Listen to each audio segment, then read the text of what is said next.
Hi viewers, welcome to எகனஸ் desk YouTube channel. இந்த video மூலமாக இபிஎஸ் 95 ஓய்வூதியம் சம்பந்தமான நிறைய அப்டேட்ஸ் பற்றி தாங்க பார்க்க போகிறோம்.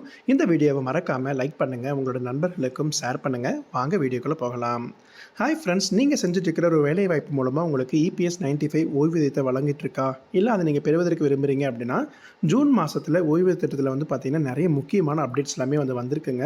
அது மட்டும் இல்லாமல் 1 மில்லியனுக்கும் மேற்பட்ட அதிகமான ஓய்வூதியதாரர்களுக்கும் இதன் மூலமாக ஒரு பயன்பெறும் வகையிலும் இருக்கும். நீங்கள் இப்போ பார்த்தீங்கன்னா இபிஎஃப்ல தகுதி விதிகள் இருக்குது, புதிய அம்சங்கள் எல்லாம் அமல்படுத்தப்படுது அப்படிங்கிற விவரங்களை ஒவ்வொன்றா பார்க்கலாங்க. ஃபஸ்ட்டு பார்த்தீங்கன்னா குறைந்தபட்ச ஓய்வூதிய தொகை மாதத்திற்கு 3000 அதிகரிப்பு பண்ணியிருந்தாங்க. மாதத்துக்கு 1000 ரூபாய்க்கு கம்மியாக நீங்கள் ஓய்வூதியம் வாங்கிட்டு இருக்கீங்கன்னா இபிஎஃப் மூலம் இபிஎஸ் 95 திட்டத்தின் கீழே குறைந்தபட்ச மாத ஓய்வூதியம் இப்போது 3000 இருக்குது. இது வரைக்கும் குறைவான பணத்தை பெற்றுட்டு இருந்த எல்லாருக்குமே பார்த்தீங்கன்னா இது ஒரு மன நிம்மதி அடைக்கும் வகையில் இருக்குங்க. அது மட்டும் இல்லாமல் ஒரு ஊழியர் ஒவ்வொரு மாதமும் பெறக்கூடிய அதிகபட்ச ஓய்வூதியம் 7500 என்றாலும் இந்த மாற்றம் லட்சக்கணக்கான மக்களுக்கு பயனளிக்கும் வகையில் இருக்குது. அடுத்த அப்டேட் 10 வருட சேவை காலத்திலிருந்து தளர்வுகள் இருந்துச்சுன்னா நல்லாயிருக்கும் அப்படிங்கிற பற்றி தாங்க இருக்கும். இபிஎஸ் 95 ஓய்வூதியத்தை பெறுவதற்கு முன்னாடி எல்லாம் மக்கள் முழுமையாக 10 ஆண்டுகள் வேலை செய்ய வேண்டி இருந்துச்சு. உண்மை எதுவாக இருந்தாலும் இந்த காலக்கெடுவில் சில சந்தர்ப்பங்களில் மாற்றங்கள் கொண்டு வரலாங்க. உடல்நல பிரச்சனைகள், பிற கட்டுப்படுத்த முடியாத பிரச்சனைகள் காரணமாக 10 ஆண்டுகள் பணியாற்றாதவர்களுக்கும் இன்னும் ஓய்வூதியம் கிடைக்கும். நெக்ஸ்ட் ஓய்வூதியதாரர்களுக்கு வயது வரம்பிலிருந்து தளர்வுகள் கொடுக்கலாங்க. கடந்த காலத்தில் 58 வயதில் ஓய்வூதியம் வழங்கப்பட்டது. ஆனால் அனைத்து குடிமக்களும் இப்போ 50 வயதிலிருந்தே முன்கூட்டியே ஓய்வூதியத்தில் சேர விருப்பம் பண்ணிகிட்ருக்காங்க. அது மட்டும் இல்லாமல் நீங்கள் 60 வயசு வரை காத்திருந்தால் மட்டும்தான் மொத்த தொகையும் பெற முடியும் அப்படிங்கிறது இருந்துகிட்ருக்கு. இதை செய்வதன் மூலம் மக்கள் விரைவாக பணத்தை பெற முடியும். நெக்ஸ்ட் ஆன்லைன் ஓய்வூதிய திட்டம் தொடர்பான புதிய வசதிகள் பற்றி தாங்க பார்க்க போகிறோம். இபிஎஸ் 95 ஓய்வூதிய திட்டத்தில் பார்த்தீங்கன்னா பல டிஜிட்டல் டிரான்சாக்ஷன்ஸ் மற்றும் டிஜிட்டல் தீர்வுகள் கொண்டு வந்துட்டாங்க.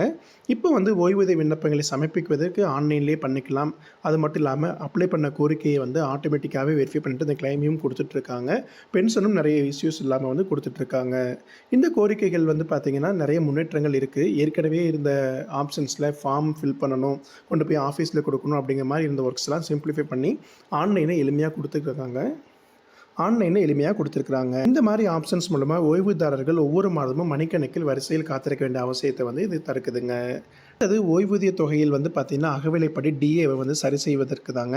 இபிஎஸ் 95 ஓய்வூதியங்களுக்கு அகவிலைப்படி வழங்கப்படாமல் இருந்துட்டு இருக்குது. ஆனால் புதிய வழிகாட்டுதல் படி பணவீக்க இடையில் ஓய்வூதிய தொகையை சரி செய்வது குறித்து அரசாங்கம் இப்போ பரிசீலித்து வந்துட்டுருக்குங்க. இந்த யோசனை அங்கீகரிக்கப்படும் போது எதிர்காலத்தில் ஓய்வூதிய தொகையில் பணத்தில் ஏற்படக்கூடிய அதிகரிப்பு எவ்வளோ வருது அப்படிங்கிறத பணவீக்க விகிதம் தான் தீர்மானிக்கும் அப்படிங்கிற மாதிரியும் ஒரு தகவல். ஜூன் 2025 செய்யப்பட்ட இந்த மாற்றங்களால் இபிஎஸ் 95 நிறைய பார்த்தீங்கன்னா ஓய்வூதியம் மிகவும் உதவிகரமாக மாறுங்க. அது மட்டும் இல்லாமல் குறைந்தபட்ச ஓய்வூதியம் அதிகமாகும் போதும் சரி, தகுதிக்கான விதிகளை ரொம்பவுமே சிம்பிளிஃபை பண்ணும்போதும், டிஜிட்டல் டிரான்சாக்ஷன்ஸ் எல்லா இடத்துலையும் கொண்டு வரும்போதும் ஓய்வூதியம் பெறுபவர்கள் வாழ்க்கை ரொம்பவுமே மேம்படும். உங்கள் குடும்பத்தில் யாராவது இந்த திட்டத்தை பயன்படுத்தினாங்க அப்படின்னா இந்த புதிய விதிகள் பற்றி நீங்கள் அறிந்து வச்சுக்கிறது ரொம்பவே நல்லதுங்க. மறக்காமல் இந்த வீடியோவை உங்கள் நண்பர்களுக்கும் ஷேர் பண்ணுங்கள். உங்களுக்கு பிஎஃப் சம்மந்தமாகவோ இபிஎஸ் 95 சம்மந்தமாக ஏதாவது டவுட்ஸ் இருக்குது அப்படின்னா நீங்கள் கமெண்ட் செக்ஷனில் கமெண்ட் பண்ணுங்கள். நாங்கள் உங்களுக்கு கைட் பண்ணுறோம். மீண்டும் அடுத்த பயனுள்ள வீடியோவில் சந்திக்கலாம். நன்றி.